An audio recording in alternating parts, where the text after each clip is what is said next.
¿Qué tal? Buenas tardes a todos. Vamos a hoy charlar con Roberto Cook sobre Darwin y la libertad. ¿Sí? Roberto es un gran y querido amigo desde hace mucho tiempo. Es ingeniero, es máster en Economía y Ciencias Políticas de SEADE. Ha recibido el Premio a la Libertad por parte de Fundación Atlas. Es autor del libro La evolución de las ideas y vamos a charlar hoy sobre justamente la evolución vinculada al pensamiento de Charles Darwin. Bienvenido, Roberto, ¿cómo estás vos? Muchas gracias, Martín. Estoy bien y disfrutando la posibilidad de comentar, casi diría difundir un poco algunas de las ideas de Darwin. Bueno, termino con la descripción de este personaje que soy yo. Sí, excelente. Además de esto, soy aviador, navegante y amante de la libertad y de las libertades en plural, desde toda la vida y de todos los temas. Con lo que algunos de los conceptos que volquemos en esta charla van a ser un poco sesgados hacia el tema de las libertades personales, hasta por encima de las libertades colectivas. Bueno, vamos a ver un poco cómo es la historia de este Darwin. Pensemos en el tema central que trascendió desde Darwin, que es la evolución. Nada más y nada menos que este genio se le ocurrió investigar si las cosas cambian a través del tiempo, o sea, si evolucionan. ¿Quién eran los primeros evolucionistas? Como de costumbre los griegos. Tales de Mileto, su alumno Anaximandro, y que era maestro de Pitágoras, y Heráclito de Éfeso, todos ellos eran evolucionistas. La forma de decir era lo único permanente es el cambio, o no me baño 2 veces en el mismo río. Obviamente la segunda vez cambió el agua. Esto no era unánime. Estaba Parménides, que decía la evolución y el cambio son ilusiones de nuestros sentidos. Pero bueno, nuevamente la libertad permite que cada uno exprese sus pensamientos y los más acertados irán trascendiendo y los más obtusos se irán borrando. Eso es parte de la selección natural, porque no solo los animales o las plantas evolucionan, también los pensamientos, felizmente. Bueno, cuando decimos esto evoluciona, tratamos de ver la evolución física o morfológica de cualquier especie. La evolución intelectual es mucho más compleja. Sabemos menos de ella y ya le vamos a ir echando cada vez más la mano. Yo creo que esta pandemia nos está dando una mano para que le echemos un poco de estudio a la evolución intelectual, a ver si descubrimos alguna manera de mejorar nuestra vida, nuestras cosas.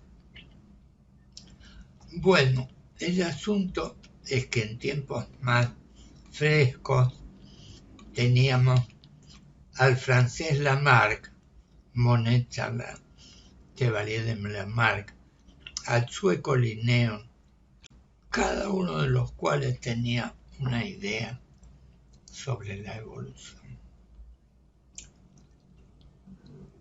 Por ejemplo, está el que miró la naturaleza desde que pudo, cuando era un nene, hasta cuando era un anciano, y dijo: las cosas no cambian. Es decir, proyectó a la eternidad su vida propia. Las escalas de tiempo también son difíciles de entender. Cuando decimos un año, más o menos sabemos que son 300 y pico de días. Pero cuando decimos 1.000.000 de años, no tenemos la menor idea de lo que es esto. Desde Jesucristo hasta ahora son 2.000 años. Hace falta 500 veces ese tiempo para hacer 2.000 años. Ni hablar cuando hablamos de 1.000.000.000 de años. Pero la evolución es así, y la naturaleza del universo primero y de la Tierra después son también así. Vamos a reducir un poco el ámbito temporal. Charles Darwin, bueno, nació en Inglaterra, en familia escocesa,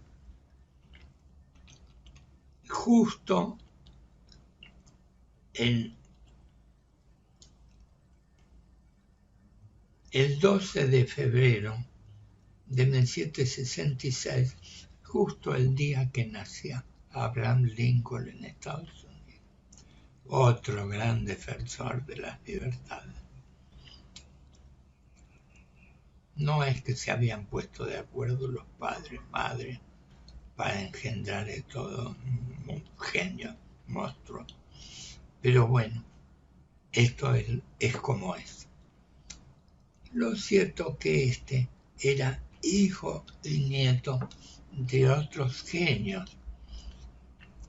Uno médico, otro naturalista, pero lo cierto que tanto el abuelo como el padre Darwin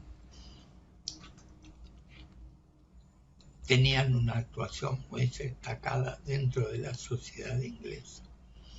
Y ya Darwin, Charles Roberts, nuestro principal protagonista, estaba en la época victoriana y además en plena revolución industrial. Una combinación terrorífica. Bueno, ¿qué podemos decir de esos tiempos? Bueno, a todo esto, se fue a estudiar, estudió en Cambridge, primero en la Escuela de Medicina de Edimburgo, que era una de las mejores del mundo, pero después se fue a Cambridge y en vez de médico salió naturista. Hoy no tenemos mucha idea de lo que es naturista, pero en esa época era el que se dedicaba a mirar las cosas de la naturaleza. Y lo cierto que estar en Cambridge era ya un estatus importante dentro de lo que era la sociedad inglesa de ese momento. Esto le valió para que su profesor de geología, Henslow, lo viera bien dotado y resolviera presentárselo al capitán Fitzroy, que es quien iba a hacer un viaje de exploración naturista por el mundo. Fitzroy a su vez estaba buscando un interlocutor con quien iba a pasar 5 años compartiendo la cabina del barco. Vale decir que tenía que ser un tipo socialmente muy apto, muy tratable, muy culto. Y bueno, todo esto se tenía que dar. Parece que se dio. No 100%, pero 90% tal vez. ¿Cómo era la situación en Inglaterra en ese momento. Voy a hacer una descripción como para tipificar 1830. Edward Jenner había desarrollado su vacuna contra la viruela. Todavía no se sabía cómo funcionaban las vacunas. La sacó en una genialidad observando las ordeñadoras de vaca, por eso se llama vacuna. Y cuando más tarde Pasteur entendió cómo funcionaban las vacunas, levantando las defensas específicas sobre ciertas cosas, en honor a Jenner, la llamó vacuna sobre cosas que no tenían nada que ver con la vaca, pero se sigue llamando vacuna en honor a Jenner. También Charles Sauer presentaba en París las primeras cerillas que se encienden por fricción. Esto lo asocio con otra cosa. Nuestro navegante, Darwin, llevaba entre sus ropas unas cerillas preparadas que él se las metía en la boca y las encendía. Entonces con esto cautivaba a los nativos de todas las partes que visitaba. Era uno de sus trucos favoritos. ¡Frap! Y salía fuego.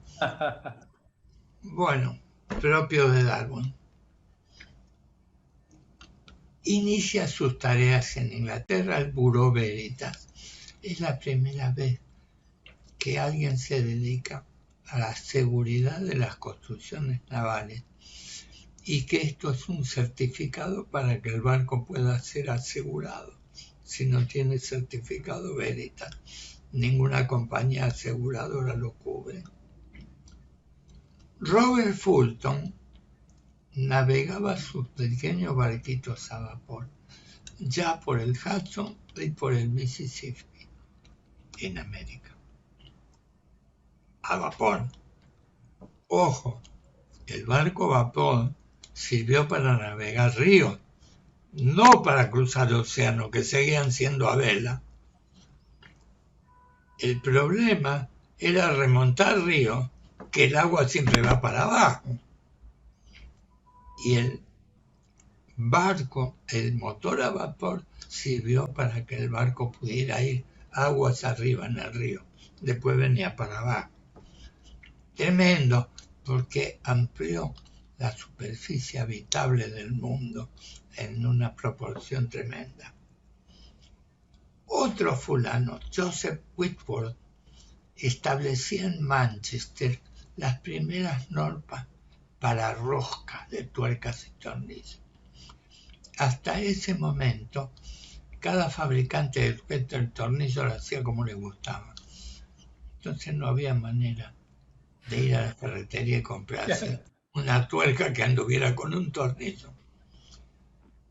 Hoy, las roscas Whitworth se usan en cañería. Es decir, uno se puede comprar un caño de media,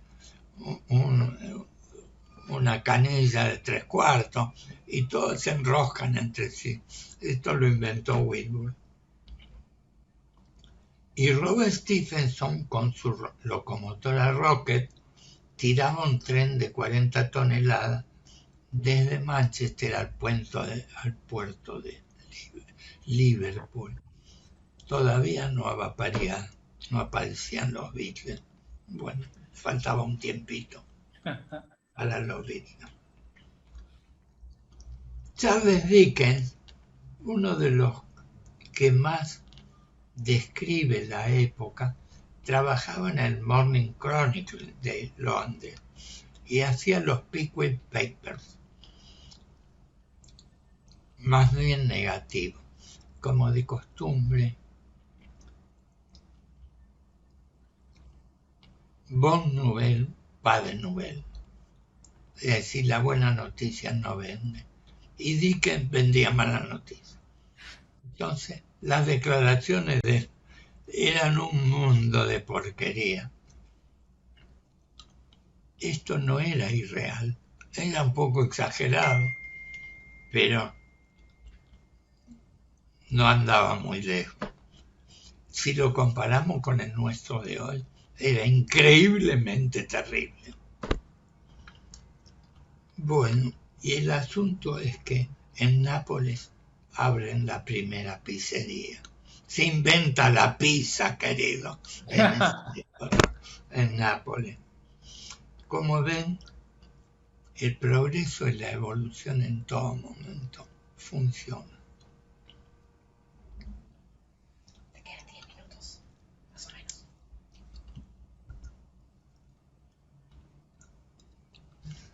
Una singularidad de ese momento que todavía la estamos descorchando es que los miembros de la realeza no tienen sangre azul. Esto lo dijo John Locke en su segundo tratado sobre el gobierno civil en 1700 y pico. Y ahora resulta que la familia real está todos, pero tienen las mismas circunstancias, debilidades, miserias y grandezas que tenemos los pobres que tenemos sangre colorada. Pero aquello se dieron cuenta en aquella época que las familias reales tenían los mismos problemas que tenemos nosotros. Bueno, esa es la cosa. Eso es la descripción que podemos hacer de la época, 1830 al tuntún, por ahí anda. En 1831 se lanza el viaje de Darwin. El vapor se llamaba Beagle. Hay una circunstancia. El Beagle había sido capitaneado pocos años antes por un fulano que terminó suicidándose, cosa que sería imitada por Fitzroy. Este también terminó suicidándose. Parece que es muy difícil navegar por los mares del sur, o muy aburrido o muy triste, no sé. Pero lo cierto que tanto el anterior capitán como el Fitzroy, el del Beagle, terminaron mal sus días. No así Darwin, que lo entretuvo lo mejor que pudo a Fitzroy y lo acompañó. 5 años, mucho. 5 años viajó. Bueno, ¿cómo es el viaje que hicieron esto? Primero voy a hacer una descripción geográfica.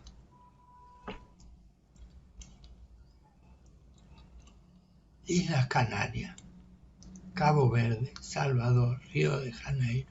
Estuvieron 3 meses allí en Río de Janeiro. Maldonado, que Punta del Este. Todavía no era Punta del Este.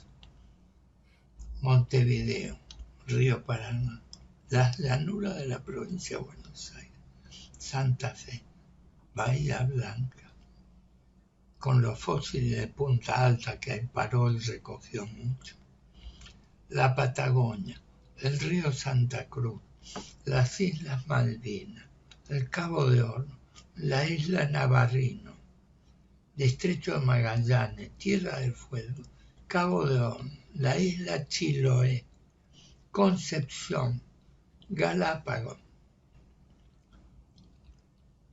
En Galápagos visitó 4 de las 18 islas del archipiélago.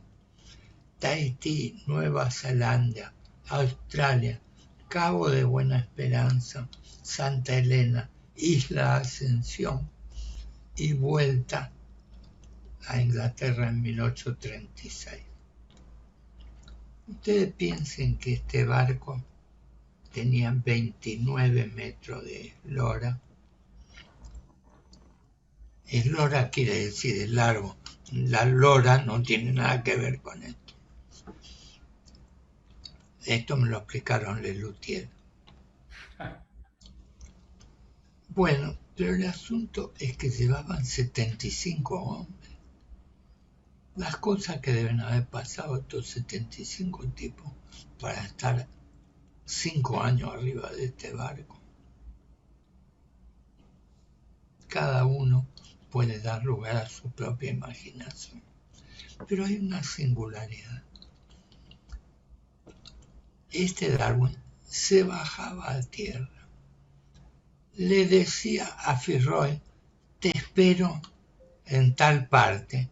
Tal parte podían ser 1000 kilómetros más al sur o más al norte. Y el tipo se iba caminando o a caballo, lo que sea, recogiendo especies. Y finalmente se juntaba con el barco después de todo eso. De la Patagonia sacó un montón de conclusiones. Allí es donde impresionaba a todos los nativos encendiendo el fuego con los dientes. Estudió los cauquenes, que es un ave parecido a la butarda, o esta abutarda, con otro nombre, pero que son capaces de volar desde allí del sur hasta Montevideo. Tienen una parada en Montevideo, después se vuelven. El ñandú, que se parece al avestruz africano, pero tiene distinta cantidad de número de dientes. Uno tiene 2 y el otro tiene 3. No de dientes, de dedo en la pata.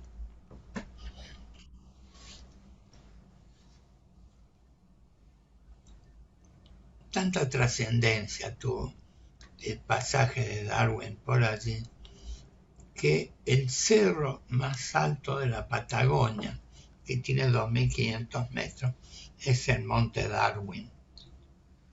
Bueno, una cosa que mucho le impresionó es que cruzando el estrecho de Magallanes, que era nada más que 35 kilómetros, la vida era completamente diferente. La Patagonia continental tenía un símil de civilización, medio atrasada, pero más o menos civilizada. Cruzando el estrecho de Magallanes, esto era, según él, de todos los pueblos atrasados del mundo, el más atrasado de todos. Es mucho decir el más atrasado del mundo, pero a ese momento, 1833, no tenían vestimenta, andaban todo el día desnudos, no tenían idioma. Las mujeres eran un animal doméstico.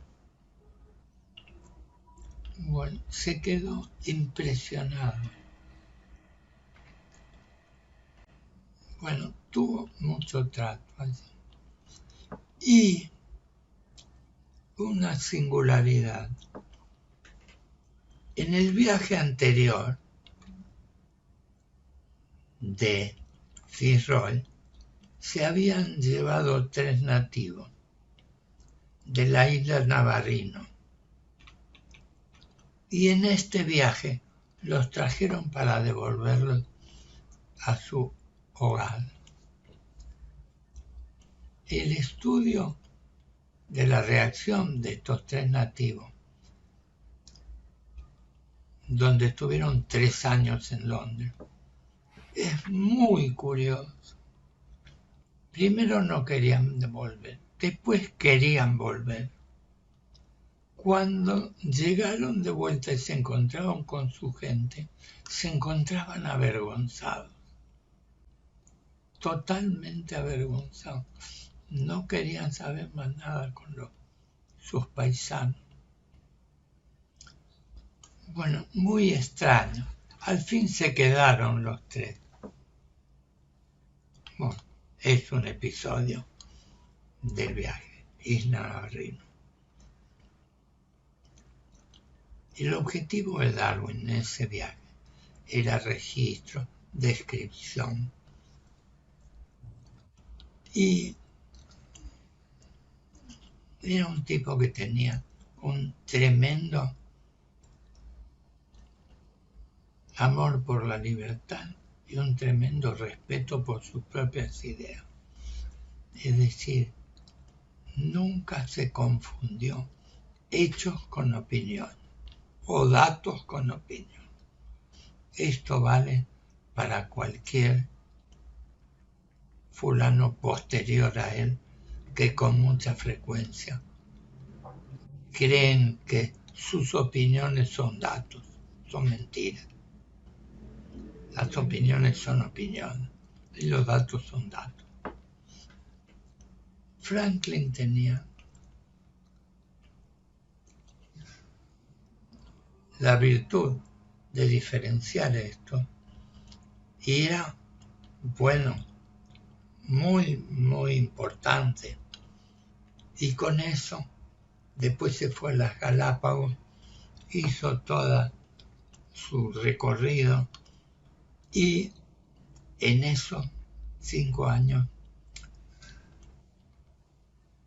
llegó a Londres y se encontró con todo lo que él había mandado en el viaje para tener cómo armar un pensamiento. Entonces lo primero que hizo fue ordenar todo lo que había mandado, casarse de paso con lo que ordenó su vida y hacer un bosquejo de lo que sería su libro. El primer bosquejo fueron 300 ejemplares y lo distribuyó entre sus amigos. El segundo bosquejo, el primero tenía 300 páginas, y el segundo tenía 500 páginas. Y ya fue la versión oficial de 1859 que se agotó el primer día que salió a la venta. Es el primer caso en que una obra que sería trascendente en el desarrollo de la ciencia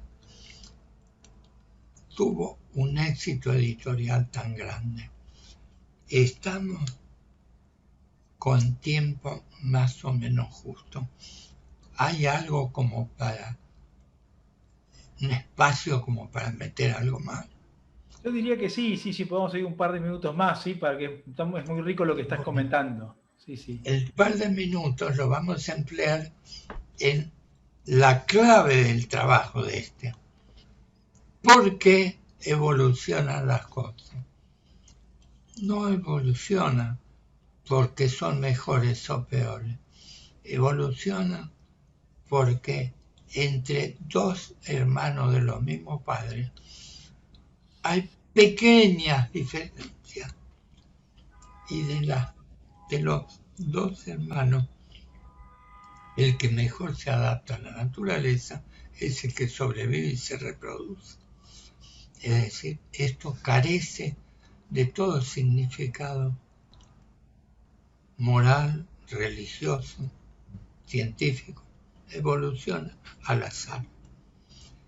Y esto es tal vez lo más importante de la obra de Darwin, que haya sistematizado por primera vez como método científico algo que servirá para cualquier otra cosa. Desde entonces en adelante, el método de Darwin se aplica a todo lo que se fue descubriendo. Es decir, lo que va evolucionando, evoluciona para donde puede, por azar. No es para bien ni mal. Por supuesto, produjo esto una revolución religiosa que ni les cuento. Pero voy a terminar con un pequeño anecdotario. El obispo de Oxford, Wilberforce, enfrentado con Darwin por el tema de la religión y queriendo burlarse de él, le dijo: dígame, señor Darwin, ¿usted cree que su ascendencia simia viene por parte de madre o por parte de padre? Y Darwin le contestó, sin ninguna duda, siendo del simio, porque si no, no estaría discutiendo con un imbécil como usted. Buenísimo. Bueno, eso es así la cosa, más o menos. Roberto, Quedo a disposición de ustedes. Y muchísimas gracias por esta posibilidad de compartir un rato de tu sabiduría y tu forma tan coloquial y cálida y humorística también, que hace que lo recordemos más cada paso de Darwin por sus descubrimientos y la Patagonia. Y bueno, seguimos en contacto, te agradecemos y este video va a estar publicado en unas horas en todas las redes de la Fundación, Instagram, Twitter, YouTube, además de Facebook, ¿no? Así que te agradecemos a vos, agradecemos a todos los presentes, a tu hija que ha colaborado, a Elena Valero Narváez, que siempre nos apoya con su enorme alegría y buena onda. Así que bueno, y cortamos acá si les parece y seguimos en contacto para ver qué próxima charla realizamos para difundir las ideas de libertad de otros pensadores. Fantástico, Martín, muchas gracias por tu arte profesional que es impecable, y a los demás, gracias por atender esta serie de reflexiones alegres sobre el tema, que además de alegre pretende ser auténticamente verídica. Pues muchas gracias, un gran abrazo. Hasta siempre, hasta todo momento.